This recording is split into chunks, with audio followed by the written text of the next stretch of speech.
नमस्कार। कहानी गोल्ड में आज सुनिए वरिष्ठ लेखिका दीपक शर्मा जी की लिखी कहानी अकड़ भौं। पानी मैं निकालती हूँ। आंगन में लगे हैंडपंप की हत्थी मैंने माँ के हाथ से ले ली। माँ रसोई की बाल्टी धो रही थीं। शहर से 15 किलोमीटर की दूरी पर स्थित इस औद्योगिक क्षेत्र में नगर महापालिका की जल व्यवस्था अभी परिचालित नहीं हुई है तथा अपना सारा काम हम लोग इसी अकेले हैंडपंप से चलाते हैं। रसोई के स्नान घर की शौचालय की निर्धारित बाल्टियों में पानी भरते हैं और आवश्यकता अनुसार उन्हें जहां तहां लिवा ले जाते हैं। छत पर पानी के संग्रहण हेतु सीमेंट का एक बड़ा आधान है तथा रसोई स्नान घर और शौचालय में उस आधान से संबद्ध युगत भी तैयार है, किंतु भूतल से पानी को उस आधान तक पहुंचाने की जिस निजी मोटर की आवश्यकता है उसकी यंत्रकारी अभी अधूरी है। टोह लगाने की खातिर बाबूजी अपने कारखाने से 5 बार एक मोटर ला चुके हैं, पर हर बार मोटर के रचना तंत्र का पुनर्योजन अनिवार्य लगता रहा है। इलेक्ट्रिकल इंजीनियरिंग में डिप्लोमा प्राप्त अपने कारखाने में बाबूजी एक ओर जहां अस्पताल के लिए लोहे की खाटें तैयार करवाते हैं, वहीं दूसरी ओर लोहे व बिजली की तारों के संयुक्त जोड़ से संयोजित यंत्रों के संग अपने प्रयोगगत प्रयास भी अपनी आशान्वित तन्मयता के साथ जारी रखते हैं। अपने हिस्से की पुश्तैनी जमीन बेचकर बाबूजी ने यह कारखाना 2 वर्ष पहले खोला था। काबला क्या घर में है? आंगन के दरवाजे पर फूफा जी की आवाज व थाप हमेशा की तरह बहुत ऊंची रही। टीन के बक्से व अलमारियां बनाने वाले फूफा जी का विशालकाय कारखाना हमारी गली के सड़क वाले छोर पर ही है तथा वह अक्सर हमारे घर पर हमें तकलीफ देने आ धमकते हैं। दरवाजा खोलने से पहले मुझे मेरा दुपट्टा देती जाना। वह फूफा जी के सम्मान में अपना सिर अवश्य ढकती हैं। काबला क्या घर पर नहीं? फूफा जी ने दरवाजे पर शोर मचाना आरंभ कर दिया। क्या आज मुंह अंधेरे ही अपने मिस्त्री खाने पर चला गया? कितनी बार आपसे कहा है फूफा जी, बाबूजी को आप उनके सही नाम से पुकारा करें। दरवाजा खोलते ही मैंने अपना ऐतराज जतलाया। लो, इस लड़की की बात करो। हाथ जोड़ रही माँ के अभिवादन की प्राप्ति सूचना फूफा जी ने सिर हिलाकर दी। यह तो बड़े बूढ़ों की आवाज घोटना चाहती है। भाई काबला हमारा लंगोटिया यार है। बाबूजी का नाम श्री काबिल चंद है। मैंने अपना प्रतिवाद जारी रखा। और कारखाने की तरह वहां नया माल बनता है, मिस्त्री खाने की तरह पुरानी चीजों की मरम्मत का काम नहीं होता। भाई क्या करें? फूफा जी जोर से हंसे। हमारी मजबूरी भी तो समझो। जब भी वहां जाते हैं सब तरफ काबले ही काबले और मिस्त्री ही मिस्त्री नजर आते हैं। तैयार माल देखें तो जाने माल पुराना है या नया। फूफा जी के हास्य में पर पीड़नशील उपहास का पुट अधिक मुखर था। अकेले हाथ बाबूजी के विपरीत फूफा जी का हाथ बटाने फूफा जी के पास 3 जवान बेटे हैं तथा जहां फूफा जी के कारखाने में 35 मिस्त्री काम करते हैं, वहीं बाबूजी के कारखाने में केवल 8। इसके अतिरिक्त फूफा जी को अपने कारखाने के उत्पादित माल के लिए तैयार तथा बनी बनाई साकलें वरांगे की कलई की हुई लोहे की पतली चिकनी निष्कोण चद्दरें मिल जाती हैं, जबकि बाबूजी को खाटों के लिए लचीली कमानी तथा पत्तीदार तीली तैयार करने में ही घंटों तक मोटे झोटे रूखे खुरदुरे व टेढ़े मेढ़े लोहे के टुकड़ों की पहले झुलाई गढ़ाई टकाई करनी पड़ती है, तब कहीं जाकर वह उसे वांछित व मसृण आकार दे पाते हैं। आपके लिए क्या लाऊं? रसोई की बाल्टी रसोई की ओर ले जा रही माँ ने विषय बदला। तुम्हारे हाथ का जमाया हुआ दही खाने आया हूं। फूफा जी चाटुकारी करने में भी पारंगत है। न जाने क्या बात है जो इधर मेरे घर में 1 नहीं 2 नहीं 3 नहीं, एक साथ 4-4 औरतें दिन भर रसोई में बर्तन टनटनाती रहती हैं और फिर भी मेरी मन मर्जी और तबीयत का दही नहीं जमा पाती। और एक तुम हो जो अपना दफ्तर निपटाने के लिए दिन में 9 घंटे बाहर रहने के बावजूद मीठा दही जमा लेती हो। आप बैठक में चलिए, माँ हंसी। मैं दही लेकर वहीं आती हूँ।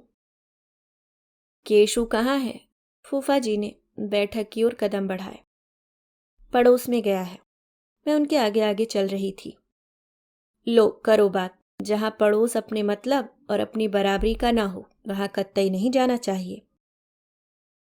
धीरे बोलिए। मैं जमीन में गड़ गई। वहां सब सुनाई देता है।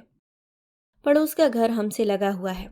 बैठक तो उनके मुख्य कमरे के इतने निकटस्थ है कि बैठक की प्रत्येक असामान्य सरसराहट व फुसफुसाहट उनकी श्रवण सीमा के आवाह क्षेत्र में सम्मिलित हो ही जाती है। पर मैं सही सोच रहा हूं। फूफा जी ने अपनी आवाज थोड़ी धीमी कर ली। वे लोग हमारे बराबर कहीं नहीं ठहरते, हमसे बहुत नीचे हैं। क्यों, उनमें क्या खराबी है? मैंने तुरंत अपना विरोध प्रकट किया। घरवाला सरकारी स्कूल में पढ़ाता है, घरवाली उदार चेता है। बड़ा लड़का कॉलेज में पढ़ता है, दूसरे दोनों बच्चे स्कूल जाते हैं। फुटपाथ पर बैठकर उनमें से कोई भी भीख नहीं मांगता है। तो क्या वह लड़का कॉलेज भी जाता है? फूफा जी बैठक के तख्त पर पसर लिए। क्यों, रमेश कॉलेज क्यों नहीं जा सकता? क्रोध से मैं आग बबूला हो गई। ओह, फूफा जी ने अचरज प्रकट किया। तुम उसका नाम भी जानती हो? हाँ, मैं थोड़ी झेप गई। मैं तो उन तीनों बच्चों के नाम जानती हूँ। रमेश से छोटी लक्ष्मी है और लक्ष्मी से छोटा राकेश। लीजिए दही लीजिए। माँ दही ले आईं। काबले ने सस्ती जमीन के चक्कर में इस उजाड़ में यह जो मकान बनाया है, यह उसे बहुत महंगा पड़ेगा। फूफा जी ने अपने चेहरे पर खोटी व दिखावटी चिंता ओढ़ ली। मुझे डर है यहाँ उसे लेने के देने पड़ जाएंगे। बच्चों को खराब सोहबत मिलेगी और हाथ पांव निकालते ही वे हाथ से निकल जाएंगे। इन्हें हाथ में रखो उषा, नहीं रखोगी तो तुम्हें और काबले को हाथ मलना पड़ सकता है। रसोई में धुली भिंडियां रखी हैं। माँ ने मुझे बैठक से उठा दिया। उन्हें पोंछना है, मगर ध्यान से। भिंडी के अनीदार रोएं कई बार हाथ में चुभ जाया करते हैं। भिंडी पोंछ लेने के बाद मैं दोस्तोवस्की का पहला उपन्यास पुअर फोक पढ़ने लगी। फूफा जी और माँ के पास दोबारा बैठक में न गई। आज क्या कार्यक्रम है? सुबह अपने कारखाने पर जाने से पहले बाबूजी ने रोज की तरह उस दिन भी मुझसे लाड भरे स्वर में पूछा था। माँ कहती हैं आपकी 3 कमीजों के कॉलर पलटने हैं, सो आज पड़ोस में जाऊंगी। मैंने कहा था। हमारे घर में कपड़ा सीने की मशीन नहीं है तथा पड़ोसिन मुझे अपनी मशीन पर काम कर लेने देती है। न, बाबूजी ने कठोर स्वर में कहा था। तुम पड़ोस में बिल्कुल नहीं जाओगी, घर में बैठकर अपना पुअर फोक खत्म करोगी। आज शाम मैं पुस्तकालय जा भी रहा हूं। तुम्हारी यह किताब खत्म हुई होगी तो दूसरी लाने का सुयोग रहेगा। मैं चाहता हूं दोस्तोवस्की खत्म करने के बाद तुम टॉलस्टॉय शुरू कर दो। मगर आपकी कमीजें? मेरी कमीजें उषा ठीक करेगी, तुम नहीं। क्या यह सही रहेगा? हर काम माँ के जिम्मे सौंपना ठीक होगा? सृष्टि का प्रत्येक प्राणी जीवन के एक विशेष व पृथक प्रयोजन से संबंध रखता है। किसी के जीवन का प्रयोजन सीमित व संकुचित होता है तो किसी का व्यापक व विस्तृत। तुम्हें अपनी अंतःशक्ति केवल अपने वैयक्तिक प्रयोजन को चरितार्थ करने में प्रयोग करनी चाहिए, न कि हर दूसरे तीसरे निरर्थक अथवा अप्रासंगिक काम करने के लिए। मुझे आपका कोई भी काम निरर्थक अथवा अप्रासंगिक नहीं लगता। मशीन के काम के बहाने रमेश के घर पर उसके संग अच्छा समय बिताने की इच्छा भी मेरे अंदर प्रबल रही थी। नहीं, बाबूजी ने दृढ़ता से अपना सिर हिलाया था। तुम्हें हर उस काम को निरर्थक और अप्रासंगिक मानना ही चाहिए जो तुम्हें तुम्हारे जीवन प्रयोजन से दूर ले जाए। मैं चाहता हूं तुम एक ऐसी छलांग लगाओ जो तुम्हें जीवन वृत्त के उस वृत्तांश में पहुंचा दे जहां के विशिष्ट निवासी अपने जीवन को विस्तार देने में सक्षम रहते हैं। यदि मेरी छलांग छोटी रही तो? तुम्हारी छलांग छोटी नहीं हो सकती, मैं जानता हूं। सीढ़ी पर तुम्हारे पैर अपना स्थान अवश्य ग्रहण करेंगे। अपना स्थान? क्या वहां मेरा कोई स्थान निश्चित है? हाँ, बाबूजी ने अपने हाथ हवा में लहराए थे। वहां ऊपर, बहुत ऊपर मुझे तुम्हारा स्थान स्पष्ट दिखाई दे रहा है। सच? उल्लासित होकर मैं हंस पड़ी थी। बिल्कुल सच, बाबूजी ने मेरी पीठ ठोकी थी। अब अपनी किताब जरूर खत्म कर लेना। भिंडी पोंछ दी क्या? फूफा जी के जाते ही माँ मेरे पास चली आई। हाँ, हाथ का उपन्यास छोड़कर मैंने टेबल फैन माँ की ओर घुमा दिया। भिंडी की थाली और छुरी मैं यहीं ला देती हूँ, आप भिंडी यहीं बैठकर काट लो, रसोई में बहुत गर्मी है। ठीक है। माँ टेबल फैन के सामने रखे मेरे बिस्तर पर बैठ गईं। फूफा जी ने आज हद कर दी, माँ के हाथ में थाली व छुरी पकड़ाते समय मैंने कहा। बैठक की खिड़की के सामने खड़े होकर बाबूजी के बारे में, हमारे बारे में, पड़ोसियों के बारे में इतना उल्टा सीधा और गलत सलत बोलते हैं कि बस पड़ोसी भी सोचते होंगे हमारे रिश्तेदार कितने घटिया हैं। बाबूजी को मैं आज सब बताऊंगी। नहीं, ऐसा बिल्कुल नहीं करना। माँ ने भिंडियों के छोटे छोटे टुकड़े नहीं किए। कटाव के नाम पर प्रत्येक इकाई को एकल काट ही दी। पहले ही बेचारे अकेले कंधों पर 10 आदमियों का बोझ लादे हैं, तो इस पर ये करारी बातें सुनेंगे तो उनका हौसला टूट जाएगा। माँ सच कह रही थी, बाबूजी अति कोमल भी हैं और दुर्बोध भी। धुंधले से धुंधला आक्षेप भी उनका संतुलन बिगाड़ देता है, और वह यदि परास्त भाव से अभिभूत होकर विषादग्रस्त नहीं होते तो अपना स्पष्टीकरण देते समय अपने विरोधी पर आक्रामक शब्दों की ऐसी झड़ी लगा देते हैं कि वह विरोधी फिर उनका आजीवन शत्रु बन जाता है। प्रत्येक स्थिति माँ के लिए कष्टकर वह असहाय रहती है। पर फूफा जी अपने आप को समझते क्या हैं?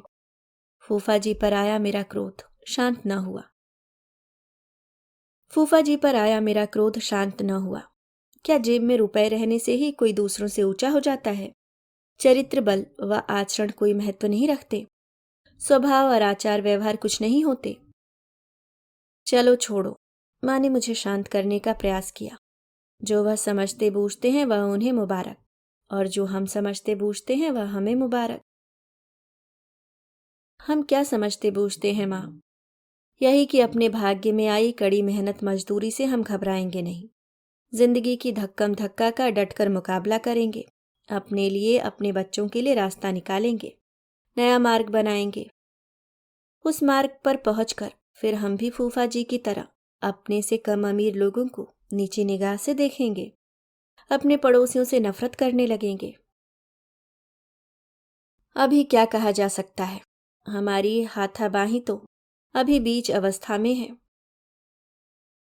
पर तुम उन पड़ोसियों पर क्यों बार बार पलट आती हो? तुम्हारे फूफा जी ने उनके बारे में जो कहा है वह एकदम गलत भी नहीं है। हमारी तुलना में वो निश्चित रूप से बहुत नीचे हैं। फूफा जी उनकी निंदा क्या कर गए, आप भी उन्हें गलत आंकने लगी। लाख न चाहते हुए भी मैं ताव खा गई। उन्हें फूफा जी की नजर से परखेंगी तो गलत फैसला तो देंगी ही। तुम उनकी इतनी तरफदारी क्यों कर रही हो? अपना हाथ रोककर माँ मेरी ओर देखने लगी। क्या कोई खास बात है? हाँ, खास बात है। निसंकोच होकर माँ से मैं सब कुछ कह सकती हूँ। रमेश मुझे बहुत अच्छा लगता है। मुझसे ऐसा कह दिया तो कोई बात नहीं। माँ गंभीर हो गई। मगर किसी दूसरे से ऐसा न कहना, अपने बाबूजी से भी नहीं, वह तुम्हें गलत समझ लेंगे। गलत क्या समझेंगे? शायद वह सोचने लगें तुम रमेश से प्यार करती हो। कभी कभी मुझे भी ऐसा लगता है मैं रमेश से प्यार ही करती हूँ। मेरा चेहरा लज्जारुन हो चला। तुम अभी बहुत छोटी हो। भिंडियों की थाली एक ओर धकेलकर माँ मेरे समीप, बहुत समीप खिसक आई। तुम्हारा विवेक अभी कच्चा है, तुम अभी जानती नहीं प्यार क्या होता है। तुम्हें जरूर गलतफहमी हुई है। रमेश से तुम प्यार कैसे कर सकती हो? जीवन में किसी ऊंचे लक्ष्य को प्राप्त करने की उसमें कोई ललक नहीं, कोई चिंगारी नहीं। आपके अनुमान मुझे हैरान कर रहे हैं। मैं अड़ गई। आप और बाबूजी यदि मेरे और केशु के बारे में ऊंची परिकल्पनाएं रखें तो सब उचित और उपयुक्त है, और यदि कोई दूसरा अपने कोई दूसरा? माँ उत्तेजित हो गई। कोई दूसरा कौन? हमारे ये पड़ोसी, जिन माँ बाप के पास कोई साधन नहीं, कोई ताकत नहीं, कोई कोशिश नहीं, जिन बच्चों के पास कोई उपाय नहीं, कोई हिम्मत नहीं, कोई ओज नहीं। अपनी व केशु की महिमा और आप और बाबूजी के आत्मबखान सुन सुनकर मैं तंग आ गई हूँ। मैं जोर जोर से रोने लगी। मेरा तो यहाँ दम घुटता है, मैं यहाँ से भाग जाऊंगी। यही बातें तुमने किसी और लड़की के मुंह से सुनी होती तो बताओ तुम क्या कहती? माँ नरम पड़ गई। तुम्हें कैसा लगता? असल में अपनी 10वीं की परीक्षा के बाद की इन लंबी छुट्टियों में तुम्हारा अपनी पढ़ाई से, अपनी सहेलियों से, अपनी अध्यापिकाओं से और अपने स्कूल से जो संपर्क टूटा है, तो तुम भूल गई हो होनहार लड़कियां अपने माँ बाप के बारे में कैसे सोचती हैं और उनसे किस तरह बात करती हैं और अजनबियों के साथ किस तरह पेश आती हैं और उन्हें कितनी दूरी पर रखती हैं। मेरे रोने की आवाज शायद पड़ोस में खेल रहे केशु तक जा पहुंची थी और वह पड़ोस से लौट आया। क्या हुआ? केशु ने आते ही पूछा। आशा के बोर्ड का परिणाम आजकल में आने वाला है। माँ ने केशु के सम्मुख मेरी प्रतिष्ठा बनाए रखी। आशा घबरा रही है।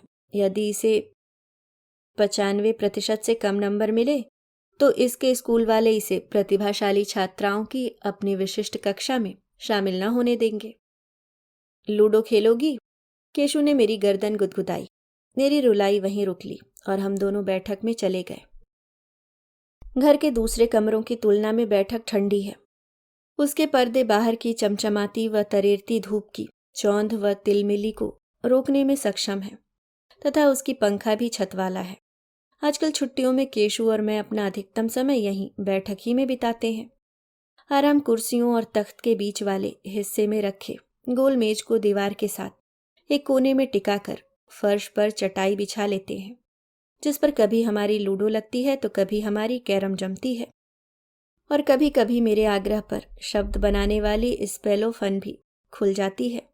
हालांकि 7वीं कक्षा में पढ़ रहे केशु को शब्द बनाने और सीखने में तनिक रुचि नहीं, जबकि मुझे जहां कहीं भी अक्षर दिखाई दे जाते हैं मैं वहीं पर उन्हें कागज से उठाकर निगलने लगती हूँ। केशु ने आगे बढ़कर जैसे ही लूडो खोली और जैसे ही लूडो की तरंग भरी मौज में अगले 2 घंटे कैसे निकल गए हमें कोई खबर ही न रही। लो खाना खा लो। माँ हमारी थालियां वहीं बैठक में ले आईं। भरवा भिंडी और पराठों से उठ रही भुने गर्म मसालों व देसी घी की सुगंध हमारे मुंह में पानी ले आई और हम दोनों लूडो छोड़कर तुरंत अपनी अपनी थाली पर टूट पड़े। माँ टेलीफोन के दफ्तर में काम करती हैं, जहां उनके काम के घंटे अनियमित व दीर्घकालीन रहते हैं। फलतः नियमित रूप से ताजा व गर्म खाना उपलब्ध न रहने के कारण जब भी हमें सुअवसर हाथ लगता है हमारी खुराक पेट भर मात्रा से कहीं अधिक हो जाती है। उस दिन भी ऐसा ही हुआ।